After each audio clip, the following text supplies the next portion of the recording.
Radio Flamme.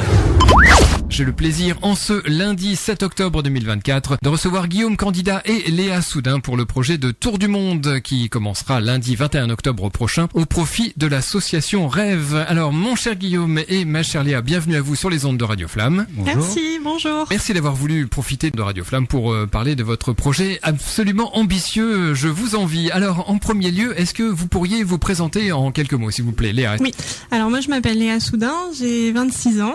Je suis originaire de l'Orne et je travaille aujourd'hui à Cherbourg en qualité de juriste. Et Guillaume, alors, est-ce que vous pouvez vous présenter en quelques mots, s'il vous plaît? Oui, alors Guillaume Candidat, j'ai 29 ans. Je travaille également à Cherbourg chez un bailleur social. C'est là où j'ai rencontré Léa. Vous êtes vraiment un couple jeune, alors on peut dire jeune et dynamique. Oui, voilà. Tout à fait. Exactement. Alors, est-ce que vous pourriez présenter le but de votre visite? Du coup, on est ici aujourd'hui pour vous présenter notre projet. Donc, on part faire le tour du monde le 21 octobre, comme tu l'as déjà dit. On part également pour l'association Rêve, afin de récolter des fonds pour réaliser le rêve de deux petites filles, Jeanne et Jade. Donc, on a créé notre association qui s'appelle Jusqu'au bout du monde. C'est également le nom de notre projet. Voilà, on va également partager notre voyage sur un groupe WhatsApp pour l'ensemble des enfants malades de l'association Rêve, afin de les faire voyager un peu avec nous et puis les sortir de leur quotidien. On va leur apporter plein de belles images, partager nos rencontres, tout ça. Donc ça devrait être assez bien pour eux aussi de pouvoir les faire sortir de leur quotidien pas évident. Alors qu'est-ce qui vous a motivé à justement monter cette association pour faire le tour du monde? En fait, on voulait vraiment donner un sens à notre tour du monde et un objectif. On voulait le partager au maximum. Et puis l'association Rêve est venue assez rapidement parce qu'on a eu l'occasion de bénéficier de cette association par le passé et on trouve que c'est une très très belle association qui a du sens. Et tout de suite, ils ont été emballés par notre projet et puis l'aventure était lancée et maintenant on est très heureux de partager notre tour du monde avec eux et de parrainer ces deux petites filles. D'accord, donc c'est vraiment comme un accord, on va dire, entre les deux, entre vous et les deux. Alors, est-ce que vous pouvez nous présenter en quelques dates ce tour du monde? Ouais, donc on décolle le 21 octobre pour la Bolivie. On va y passer environ 15 jours où on fêtera l'anniversaire de Léa dans sa famille d'accueil parce qu'elle a fait déjà une mission humanitaire en Bolivie dans une famille d'accueil, donc ça sera l'occasion de fêter ses 27 ans avec eux. Ensuite, on part au Pérou, fêter mes 30 ans au Machu Picchu, où mes parents me rejoignent pour l'occasion. En plus, ils se sont rencontrés là-bas, donc c'est un beau clin d'œil. Et puis ensuite, au mois de décembre, on va aller en Argentine, Brésil, on va remonter jusqu'au Mexique, jusqu'en à peu près avril. Et après, on va aller travailler en Nouvelle-Zélande, 3-4 mois à peu près pour se payer la suite du voyage. Et puis après on ira remonter jusqu'en Inde et puis redescendre toute l'Asie jusqu'en Australie pour retravailler encore et puis parfaire notre anglais parce que c'est aussi un objectif de parler anglais à la fin de ce voyage. Et puis pour finir on ira en Polynésie française pour conclure sur une belle note, quoi. J'imagine vous parlez espagnol, vous parlez anglais, vous me dites parfaire l'anglais. Ouais, Paragouine.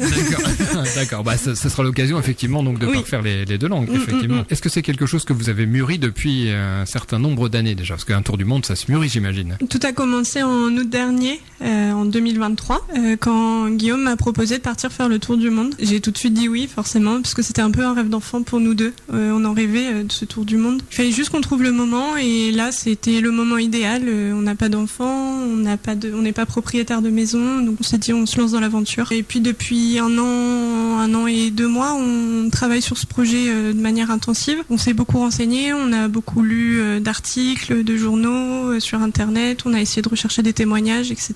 Puis aujourd'hui, on est prêt pour cette aventure. Depuis 1 an et demi, donc c'est ce que vous dites alors. Oui, donc ça passe par quoi cette préparation de tour du monde?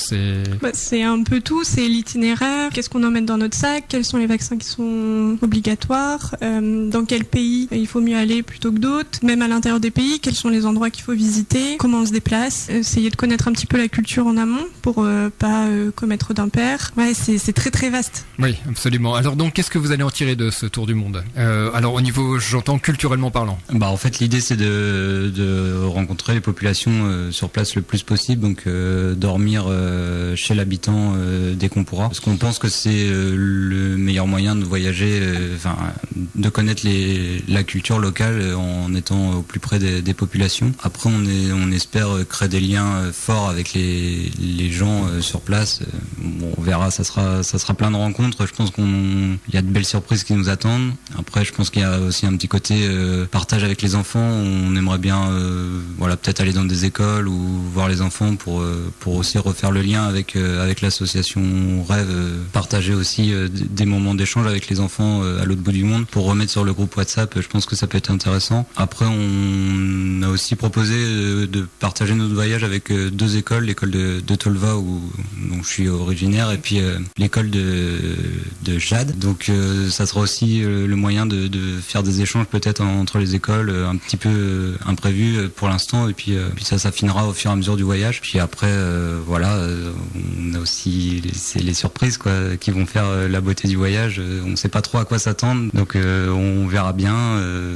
Je pense que ça sera que des bons moments, et puis peut-être des moins bons, mais ça fera aussi partie de l'aventure, et on a hâte de décoller là. Alors, est-ce que vous pouvez me parler de l'association Rêve ? Alors, l'association Rêve, c'est une association qui s'occupe des enfants qui sont très gravement malades, et le but c'est de réaliser leurs rêves. Donc ça va être toutes sortes de rêves, ça va être en fonction des enfants, ça peut être aller à Disneyland, comme les Jade et Jeanne, c'est différent. Il y en a, Jeanne souhaite partir à la neige avec ses parents, Jade souhaite faire un stage d'hypothérapie, donc c'est la rééducation neurologique par le cheval. Donc c'est vraiment écouter les besoins des enfants, de ce dont ils ont envie, et essayer de récolter des dons pour réaliser leurs rêves. Alors vous êtes en relation avec ces deux petites filles seulement ou d'accord, juste avec ces deux petites filles alors? Oui, Guillaume. Ouais, on est en relation du coup avec ces deux petites filles, puis aussi Gérard qui est le président de l'association Rêve, avec qui on a quand même pas mal travaillé. C'est lui qui nous a un peu fléché les deux petites filles en nous disant ça serait bien qu'on puisse récolter des sous pour ces deux enfants là. Puis c'était des belles rencontres déjà de rencontrer aussi bien les enfants que leurs parents. C'est vraiment des gens attachants. Les filles sont pleines de joie, de sourire, et ça c'est quand même chouette. Et puis c'est vraiment des bons moments. On a passé des bons moments avec elles pour l'instant. Donc ça veut dire que vous allez être en relation avec elles tout au long du voyage, alors j'imagine. Ouais. Même dès maintenant, on est quand même très en contact avec elles. Elles suivent chacune de nos démarches. Vraiment, on essaye de les impliquer au maximum dans notre projet parce qu'elles en font partie à part entière. Donc c'est important pour nous, et puis aussi une visibilité au maximum. Alors, sur quoi ça va déboucher ce tour du monde? Est-ce que vous avez d'autres projets en tête? Déjà, on va le faire. Oui. Pour l'instant, c'est un peu une parenthèse de vie. On s'en va. L'idée actuelle, c'est on met notre vie actuelle de côté pendant 1 an et demi, 2 ans. On part faire notre aventure, le voyage d'une vie. Et puis dans la tête, pour l'instant, on rentre et puis on va peut-être se poser, avoir une vie, on va dire, plus classique. Voilà, donc ça c'est le schéma avant de partir. Après, les voyages sont faits de plein d'imprévus et puis plein de rencontres. Alors on sait pas trop où ça nous mènera. L'avantage c'est que on n'a pas forcément d'objectif de date de retour. On est un peu ouvert à tout. Donc si jamais on se plaît pas dans certains pays, on va assez vite les traverser, puis on va passer au suivant. Et puis si on se plaît un peu plus, on restera peut-être plus longtemps. Ça va dépendre aussi beaucoup, je pense, des rencontres. Il suffit de rencontrer des gens qui vont à un endroit et on se dit tiens, pourquoi pas, alors que c'était pas prévu. On part avec eux, on va découvrir autre chose. Et puis c'est peut-être aussi ces moments-là qui seront les plus beaux, pas le prévoir, et du coup ça rendra les choses plus magiques peut-être. Très certainement, oui. Alors donc vous avez ouvert une plateforme de collecte de fonds alors pour faire ça. Alors est-ce que vous pouvez m'en parler un peu? C'est sur la plateforme Yapla, donc il y a une cagnotte en ligne. Vous pouvez retrouver le lien sur notre page Instagram, mais également sur notre site internet. Alors notre page Instagram c'est jusqu'au.bout-du-8 monde. C'est un petit logo vert, et dessus vous allez retrouver le lien également vers le site internet et vers la cagnotte Chapia. En fait, D'accord. tout est lié. Entendu, ouais, donc ça fait une espèce de boucle. Alors, est-ce que vous avez d'autres contacts sur lesquels on pourrait vous retrouver? Sur notre adresse mail, jusqu'au bout du monde 50@gmail.com. Une page Facebook peut-être aussi? Non, on n'en a pas du tout. D'accord, donc c'est que Instagram alors. Instagram et le site internet. Ouais. Entendu, écoutez, je vous souhaite bonne chance parce Merci. que oui, Merci parce que beaucoup. Ouais. je vous en prie, parce que c'est quand même pas facile à organiser tout ça, puis c'est quand même une aventure. Partir comme ça 2 ans, j'allais dire le nez au vent, non, parce que visiblement si c'est organisé, au moins vous savez où vous partez. Mais on sait jamais, ça peut faire preuve d'imprévu. Enfin, il peut y avoir des imprévus et vraiment vous êtes très courageux. Merci. Voilà, écoutez, merci d'être passé par les ondes de Radio Flamme. Et puis, j'espère qu'on se retrouvera en 2026 pour pouvoir en parler un petit peu plus longuement. Peut-être. Sur les ondes de Radio Flamme. Et puis surtout savoir ce que vous avez pu tirer comme expérience de ce voyage. Tout à fait, on repassera. Merci beaucoup. En tous les Merci. cas, bonne chance. Merci. Radio Flamme